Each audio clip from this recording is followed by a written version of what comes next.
Hi, everyone, and welcome to Liberty Me You. We're here tonight with an author's forum to talk about the book Panarchy by Paul Emile de Puydt, which Liberty Me has just released a version of with a new foreword by Max Borders.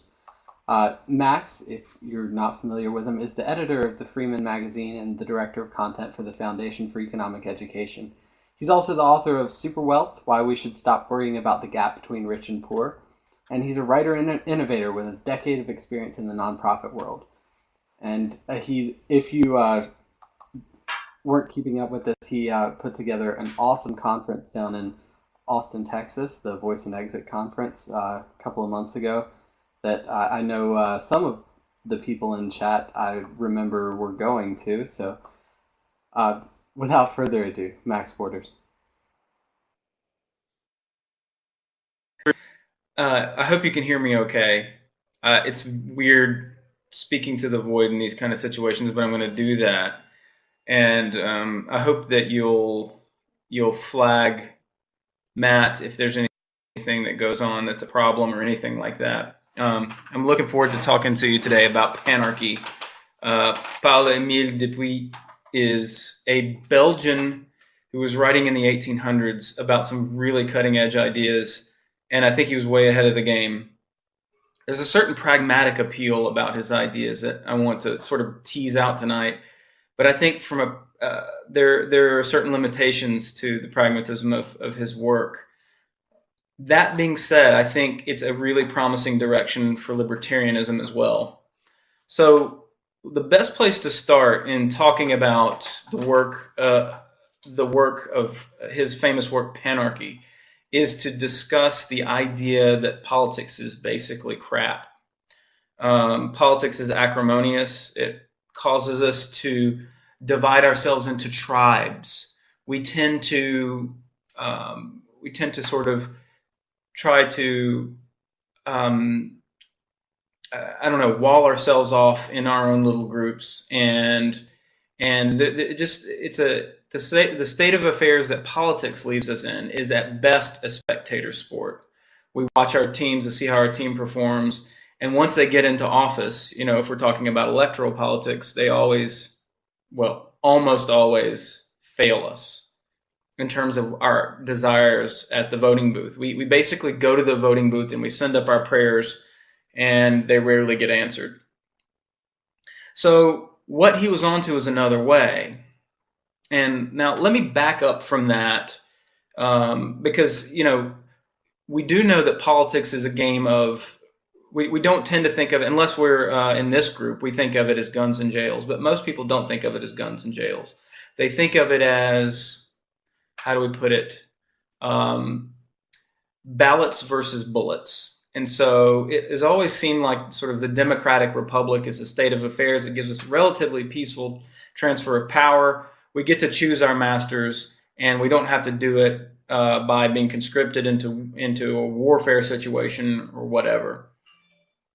And it's really interesting in that respect because the Democratic Republic is really interesting in that respect, and in that it was an upgrade, I guess you could say, from systems of the past. But the problem is it's this sort of social operating system that we're living under right now is kind of buggy, and the bugs are starting to reveal themselves. And in important respects, we don't get, choosing our masters is not ideal. So what do we do about it? Let me come back to that in a second. Broadly speaking, what's really appealing, I think, to a lot of us about libertarianism is not that it's rah-rah freedom, although that's part of it too. But it's also the fact that libertarianism is asymmetrical with respect to other kinds of political systems, in that it is a political superstructure that allows for the widest range of possible other systems to be subsumed under its umbrella. So, for example, let's suppose we had a liberty.me kibbutz, or liberty me kibbutz, and we all decided we wanted to share resources equally in this kibbutz. Within a broader libertarian framework, that would be totally kosher as long as you and I or anyone else had a right of exit. And that's really what's interesting about Panarchy and other forms of competitive governance, is that you have a right of exit. That's the only deal breaker, I guess you could say, is that you be able to exit. So this political superstructure is interesting in that respect, and I think it makes for a pragmatic way of going forward as an alternative to electoral politics. It's going to be interesting to people, at least who are open-minded. So the basic idea in de Puydt, I guess is how you pronounce it, is that you be able to choose your own governance structure. It's self-secession, I guess you could say. And secessionism has gotten a bad rap because it's been associated with, of course, with American slavery and so on. But there are other words for secession that are good words that the UN and people associated with sort of the international sphere like, such as self-determination. So it is really self-determination on steroids, but it is not a complete full anarchy. It is a pragmatic middle ground. So, the anarchist among us just is sort of like, it's a be patient step, but we're getting there. And Panarchy is a way of unpacking this idea that you should be able to choose your own governance structures. So the way de Puydt puts it is, imagine you could be in your slippers and choose, you could choose monarchy, you could choose democratic republic, you could choose your Swedish healthcare system, whatever you like. It's that simple, really. And you and I, you might be in London, you might be in Germany, you might be in sub-Saharan Africa. We might be in different places all over the world with different ethnic backgrounds, but we share common values.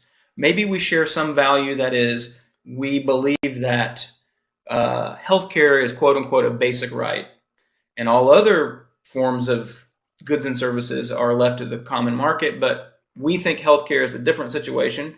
We'd probably be wrong from an economic standpoint, but we want to try it.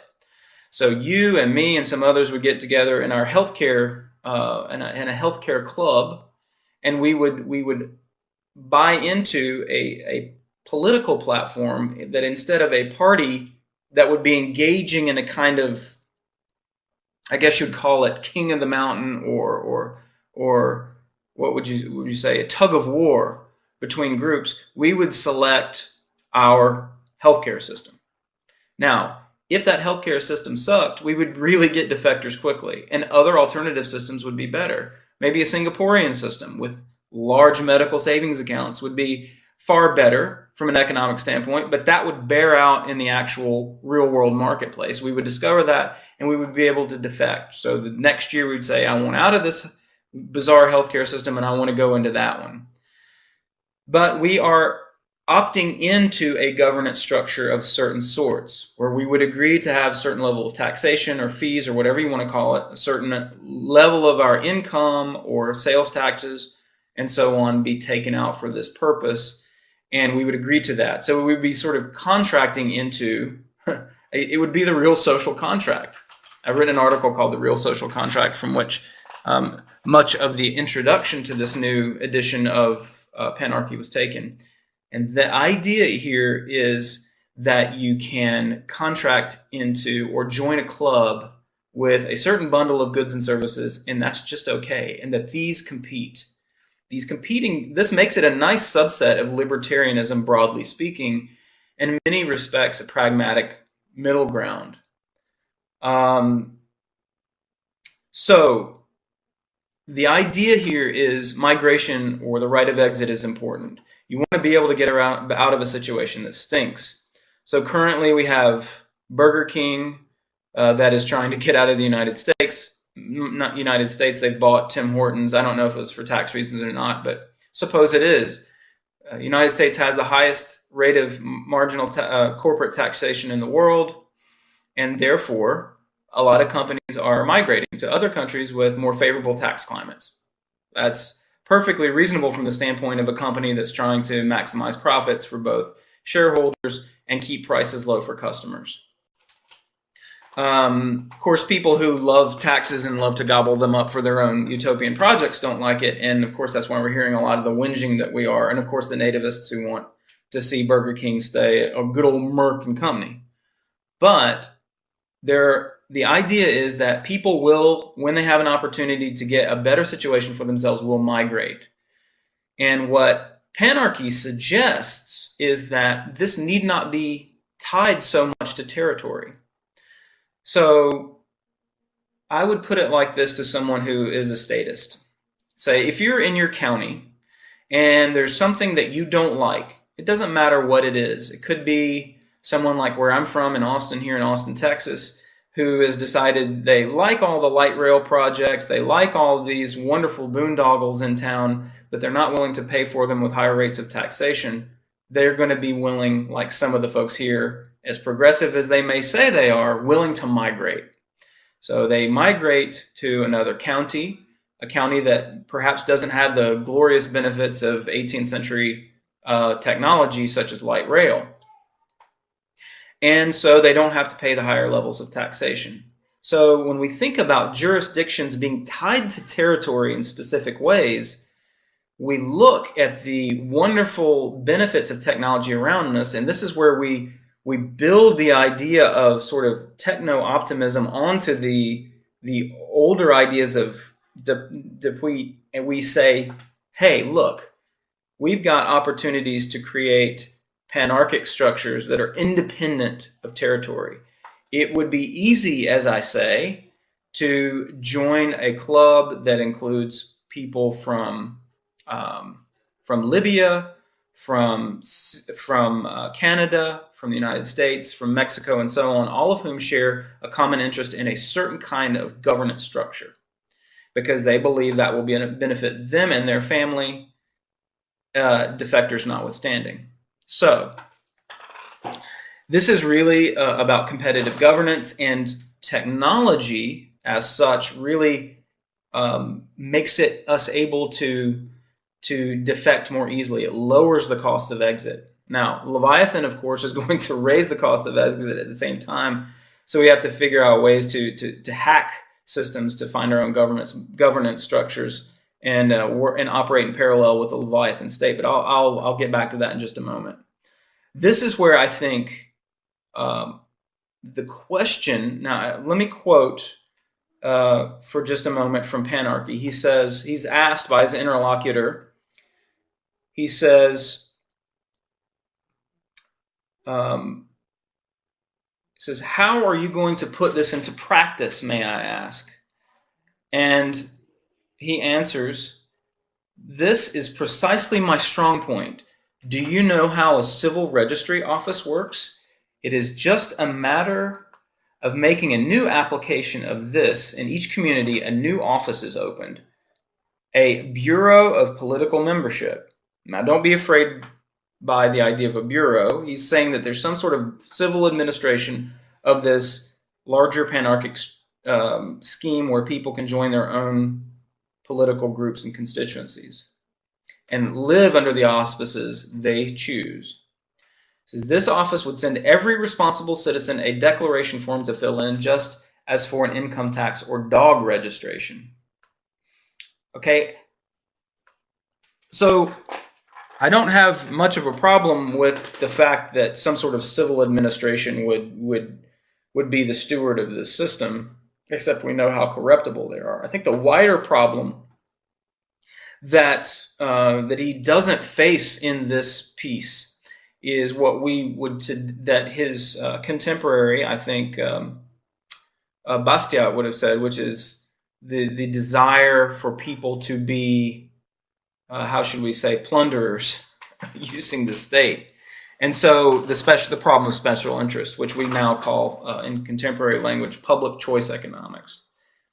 So how do we deal with that? We know that Leviathan is in the pockets of special interest. Corporatism is a rampant problem, and choosing your own governance structure is going to be difficult. It's sort of there's a problem with any sort of ideology, whether it's libertarian or otherwise, and that is public choice. Special interests make it very difficult to reform matters, even if you have popular support. So even if tomorrow we were to go out and we were to have a wildfire of libertarian ideas and people were just suddenly just got it, just like all of you here do, There's a problem with the fact that the state corporate complex, the relationship between state and corporation sends it down historically on a path, and it's very difficult to cross the tracks. I hope you see what I mean by crossing the tracks. There is a kind of nihilism that if you listen to the public choice theorists, it's really difficult to get off the tracks of the special interest state. There are exceptions to how you deal with this, but another idealism in response to public choice problems is not, as pragmatic as Panarchy may be, is not really all that feasible. There are pragmatic considerations involved. Sure, it would be really easy to implement if there were the quote-unquote political will to implement it. But that's a big if. The problem of special interests goes all the way down. And I readily acknowledge that, despite my love of this set of ideas that de Puydt in the 18th century presented to us. So what do we do about that? I think the answer lies in what we might call state hacking or Leviathan hacking. And right now, you are participating in a kind of grand social experiment. We're all talking, we're all interacting based on liberty.me's rules, or liberty.me's rules. Liberty.me has a set of rules. They have a set of protocols internal to their system that we've all agreed to. I've agreed to be presented in bits and bytes and sound waves to you today by virtue of something called eProf. Okay, that was chosen by the stewards of this nested social operating system in this sort of community club that is Liberty.me. There could be changes to the social operating system internal to this community, but the interesting thing about it is you are sitting right now and participating in a kind of proof of concept. A proof of concept that alternative governance arrangements can work. And that is a fascinating thing. See, many of you who are watching this today, and if you're old guys like me, I apologize, it stinks to get old, but hey, I'm right there with you. But some of you watching are digital natives. That means you've grown up in a state of affairs where interacting socially and otherwise, and commercially and otherwise, on social media, on the internet, and so on, is as natural to you as breathing. And once humanity susses and realizes that this way of interacting with other people is pluralistic, is natural, that a right of exit is expected online. Once you transfer this way of thinking about interaction online onto our territorial governance structures through jurisdiction, then we will start to see more of a questioning of the social operating systems that govern territory, because they're really old and they're really buggy and they're really shitty. Excuse my mouth. So that is where I think we have a lot of promise. I would like to see us think about how we might update de Puyt's system in the 21st century, because really we are already living the dream online. It's now time to transfer this sort of social networking governance, where you join groups and defect from them depending on the value that is conferred, where we have this hyper philanthropy, where we have crowdsourcing, where we have other mechanisms for social change that are online and very natural to us, until we step outside of this cybersphere. It seems like we go back to our own ways. And by we, I don't mean the people listening to this. I just mean people who are living in their everyday life jobs, going to the voting booth, sending up their prayers, and having them not be answered in the special interest state that is crappy politics of today. Now, James C. Scott wrote a book recently, And I don't think he's a libertarian per se, but he wrote a great book recently called Two Cheers for Anarchy. And what he said is that once people realize that power structures are unable to control them, or it just gets crappy enough that they don't care whether to control them, that they would rather dig in and do what they want to anyway, they lock arms and do it en masse, that they simply will. And he calls it Irish democracy. The Irish did it against British rule for years and years. But when we do that with technological means and we are able to establish massive constituencies online, this problem of special interest starts to evaporate. And here's how. Here's a big punchline, and I hope you'll listen closely and make a note of this. Karl Oberg articulated this point, I think, the most clearly I've ever had it put. It was sort of swimming around in my head as a kind of as a concept that wasn't fully formed, but he put it in very succinct terms in the following ways.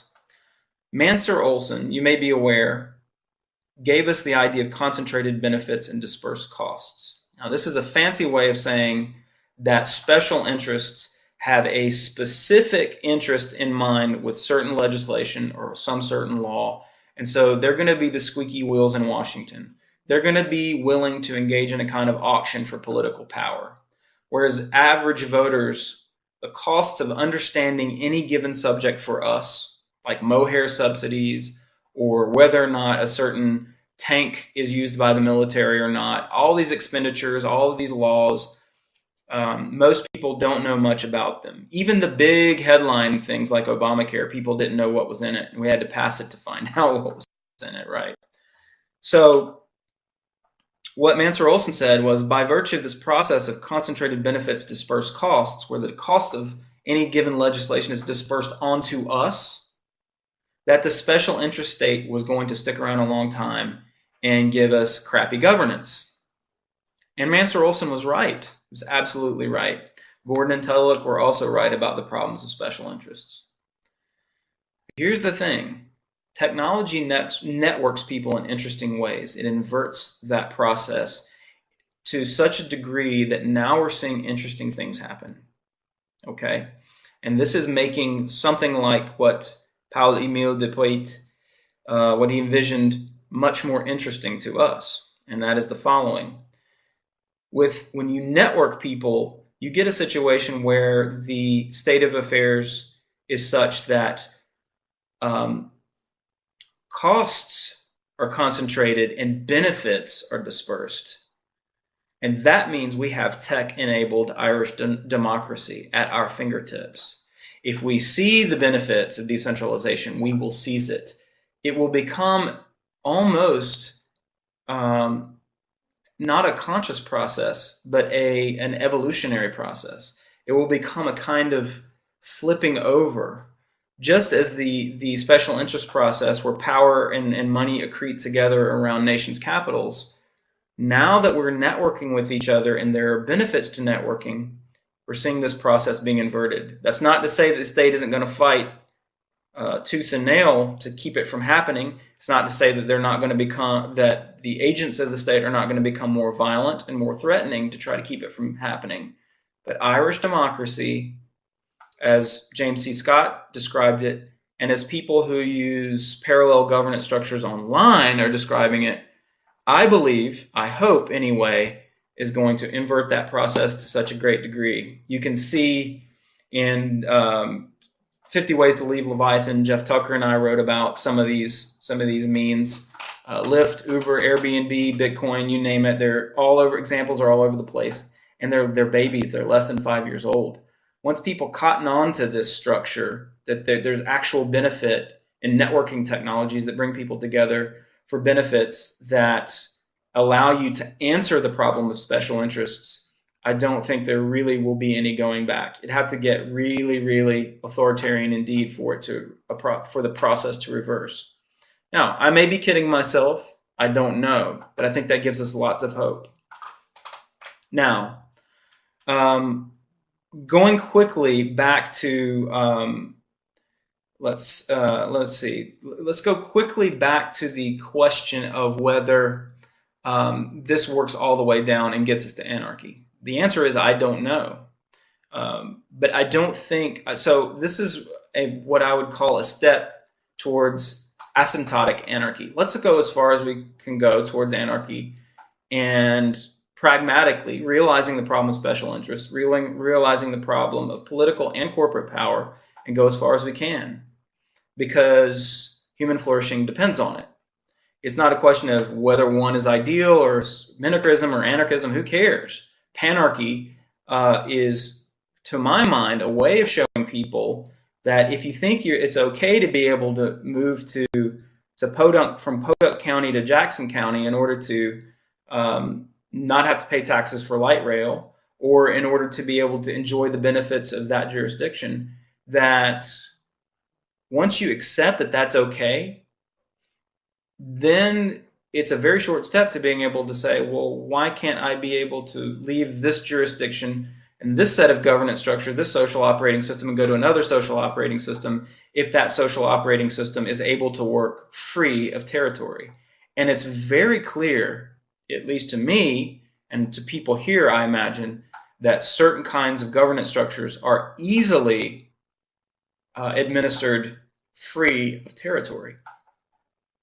So that leaves us with a question. What about those governance structures that aren't?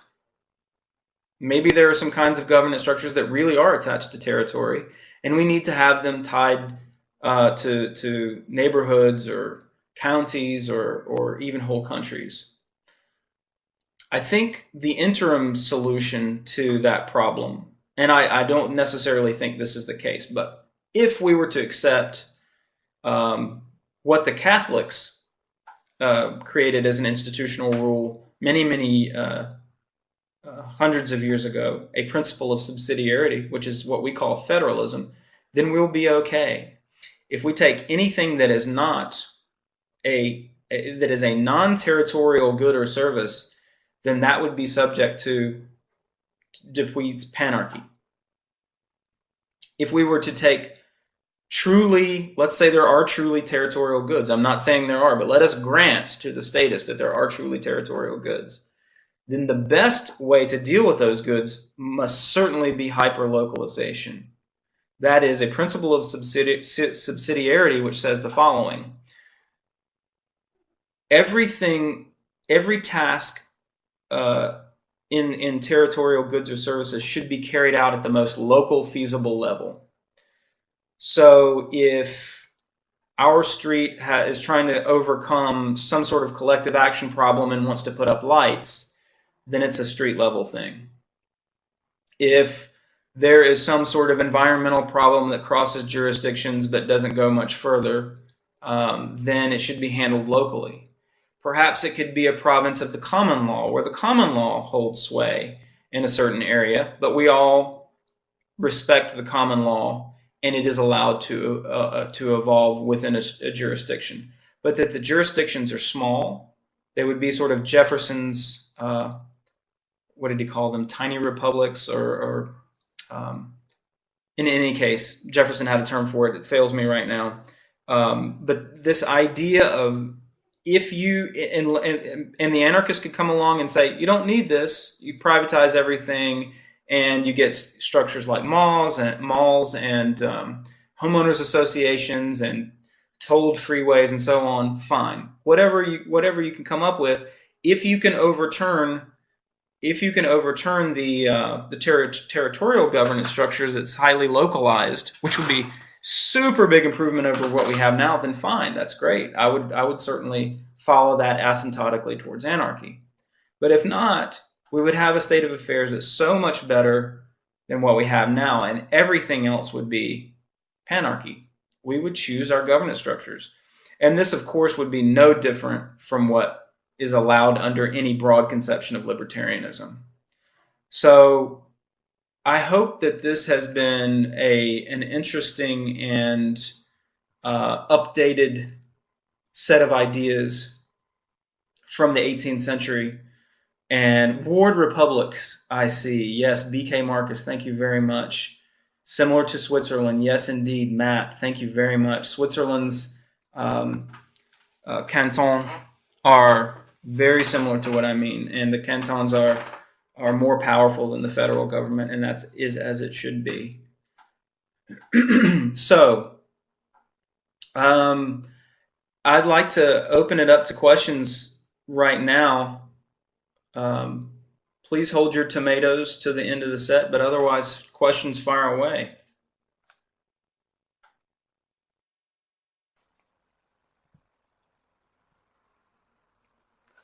All right, if you'd like to ask questions, you can ask in text in the questions tab to the right, or if you'd like to come on video and ask, you can click video chatting up above the chat window and then click start your webcam, and I'll be able to bring you on screen. Our first question is from BK Marcus.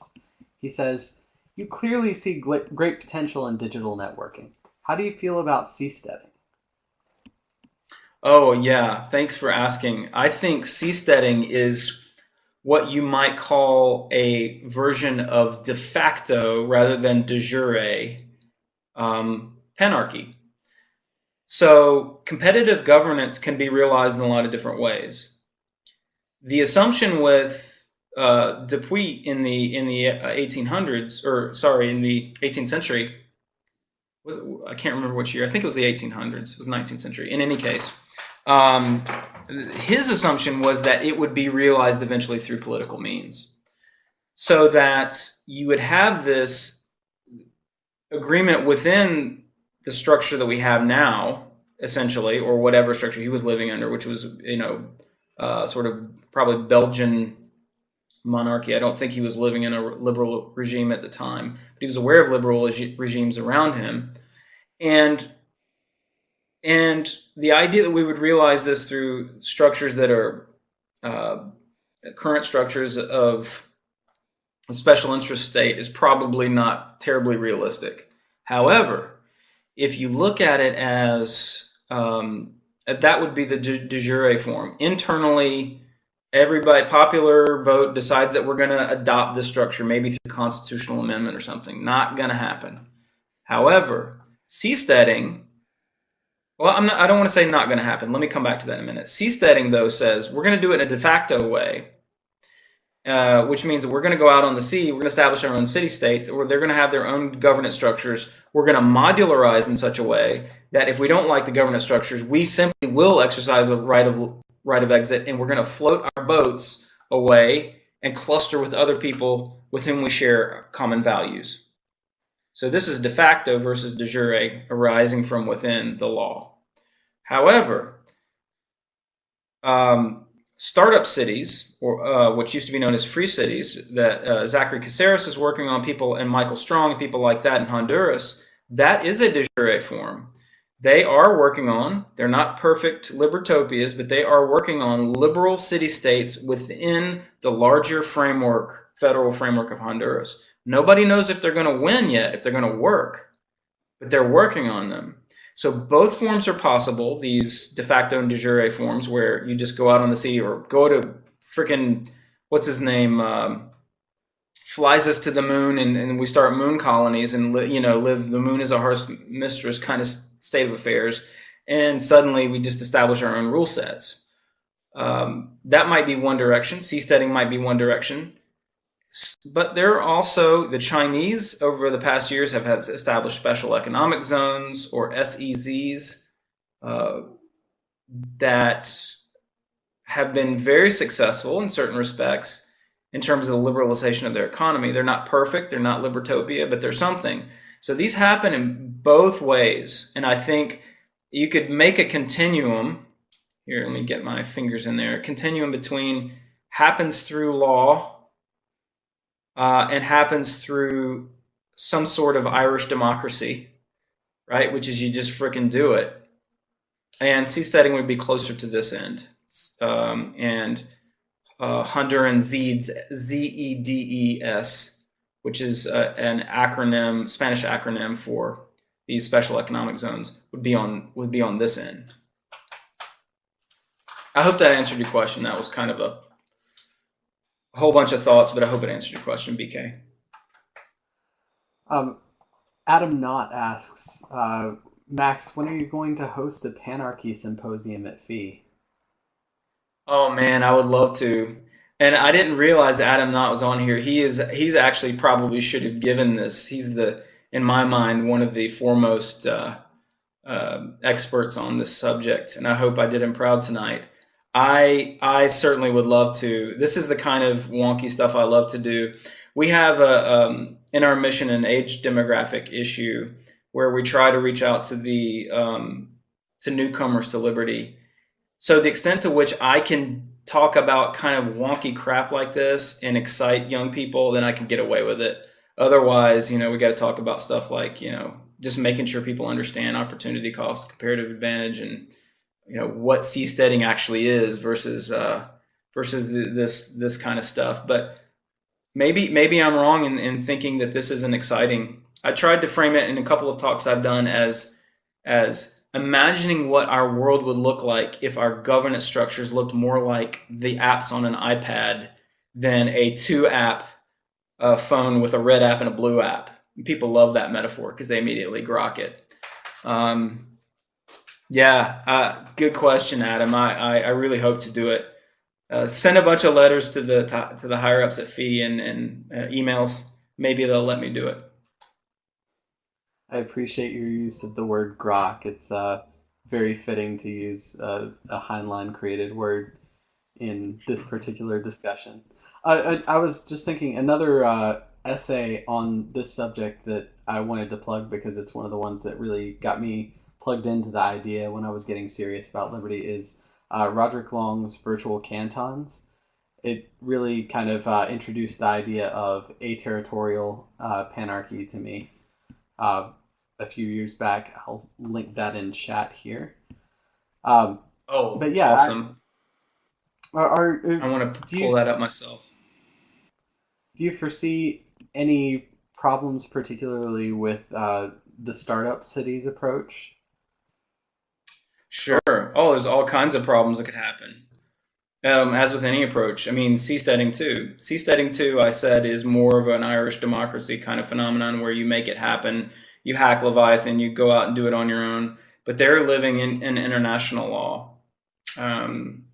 They have to be either 12 miles out from land or 24 miles out from land in order to have these sorts of governance structures. One to the other will change based on international law norms, and Leviathan states on land will use international law to justify all sorts of screwing with the seasteaders, basically. That being said, startup cities have similar risks involved. You've got people all around you who are making lots of money because they're enjoying the benefits of parallel governance, and they will be predators, and they will surround you. Now, luckily, China hasn't succumbed. The Chinese city-states, Shenzhen province and Hong Kong and all these others, have not succumbed to the Chinese Communist Party, primarily because they don't want to kill the geese that lay the golden eggs. And I think that is also, but they are also inherently corporatist because of it. So they're going to be set down this path of concentrated benefits and dispersed cost until their people are able to find workarounds. So they,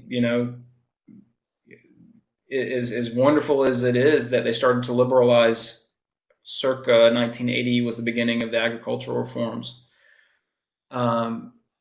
They're going to suffer from the same problems. Special interests, accretions, the governors in these Chinese provinces enjoy lots of kickbacks. Companies have to pay off officials. There's a dirty collusion that goes on between corporate interests and government, and often the corporations and the government are the same in China. It's the same as in the United States, just a difference of degree. And I see no reason why startup cities won't have to fight off these same phenomena. But that doesn't mean they're not worth doing. They were worth doing in China, absolutely. Millions and millions of people have been brought out of poverty in the last 30 years. And same as in India, China and India between them are responsible for bringing the great swath of humanity out of poverty over the last 30 years, and it's incredible what they've been able to achieve. So even if Honduras goes imperfectly, it's better than abject poverty and a place that's ruled by cartels that exist because of the drug war. Absolutely. Now I'm going to put out a last call for questions here, and in the meantime, I'm going to tell people about what's going on here at Liberty Me U in the next week. Tomorrow night, we've got Naomi Brockwell. She's going to be talking about Liberty on Film, why everyone should be a filmmaker, about low-budget filmmaking. Friday night, we've got Belen Marti of the Pan Am Post. She's going to be talking about what's going on in Argentina. Saturday night, we've got Dana Martin. She'll be talking about radical unschooling and peaceful parenting. Sunday night, Jeffrey Tucker is going to be continuing his Liberty Classics series with As We Go Marching by John T. Flynn. Monday night, I'm really excited about this one. Zach Slayback is going to deliver a talk entitled, Do You Hate the State? A Qualified Defense of Hatred and Contempt in Politics. He's going to be hoping to put a little hate in your heart. And then Tuesday night, David Friedman is going to be here talking about the new edition of The Machinery of Freedom. So I hope to see you all back here at Liberty Me U in the next week.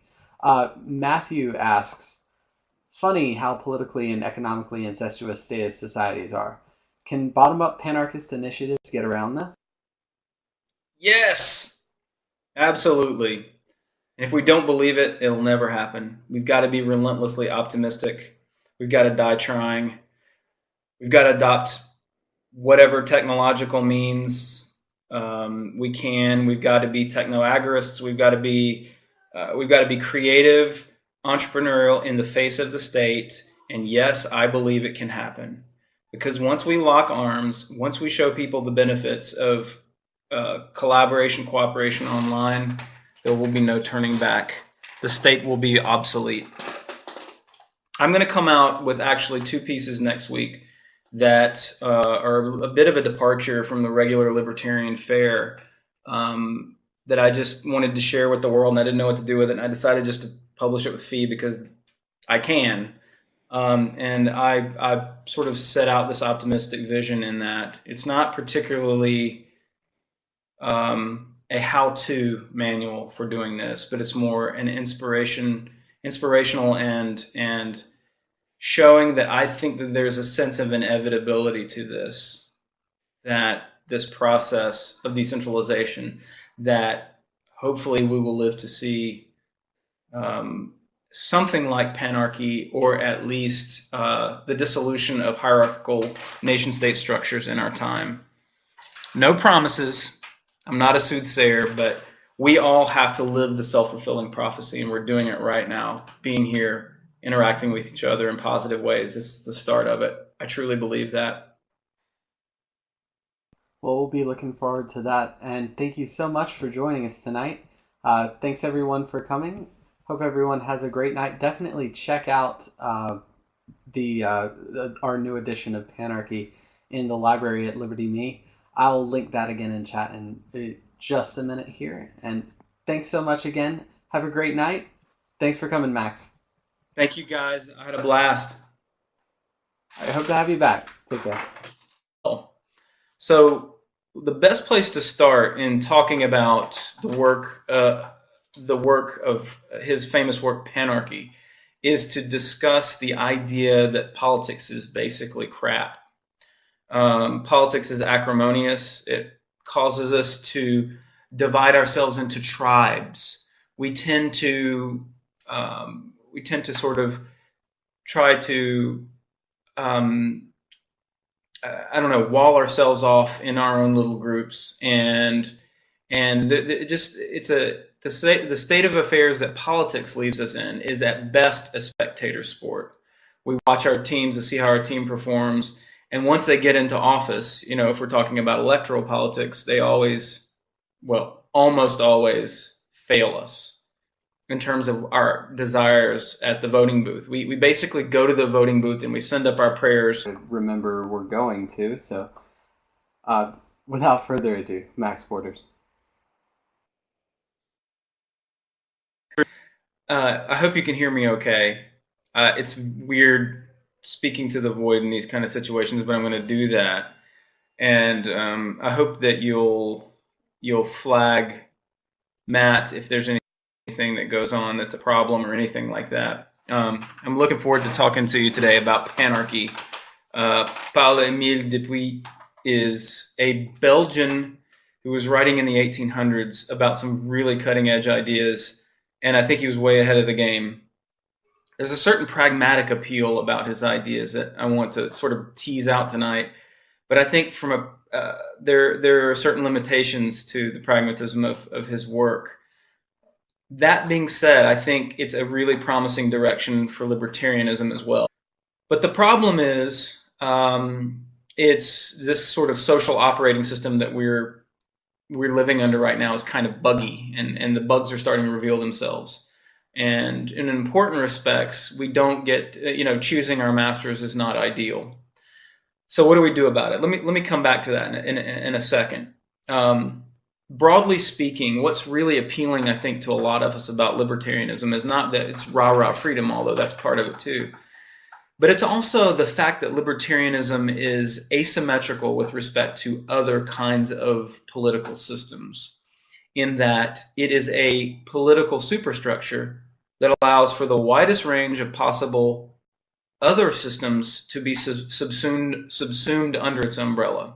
So, for example, let's suppose we had a liberty.me kibbutz, or liberty me kibbutz, and we all